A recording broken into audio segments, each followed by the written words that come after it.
क्या आपका बच्चा भी बार बार खांस रहा है तो हर बार ये मत कहिए कि सर्दी लग गई है।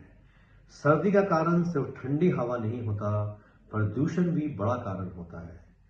सर्दियों में खांसी इसलिए बढ़ती है क्योंकि वायरस तेजी से फैलता है और बच्चों की रोग प्रतिरोधक क्षमता अभी पूरी तरह से मजबूत नहीं होती। ठंडी हवा इन्फेक्शन नहीं करती, लेकिन गले और नाक की जलन को बढ़ा देती है।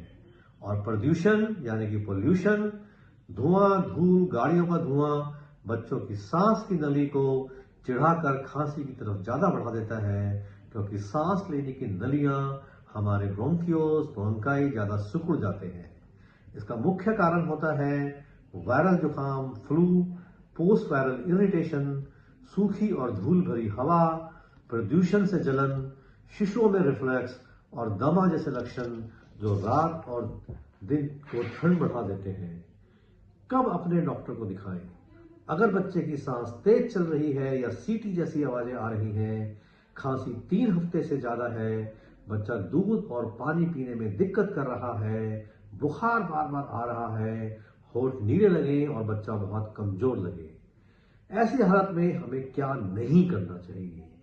1 साल से छोटे बच्चे को बिल्कुल घरेलू नुस्खे ना दें और शहद ना दें। बिना सलाह के डॉक्टर के कफ सिरप ना पिलाएं, सीधा चेहरे पर भाप ना दें, धुआं, धूल और प्रदूषण वाला माहौल जितना हो सकता है उसको टालें और घर में अगर पॉसिबल है तो ह्यूमिडिफायर का इस्तेमाल करें।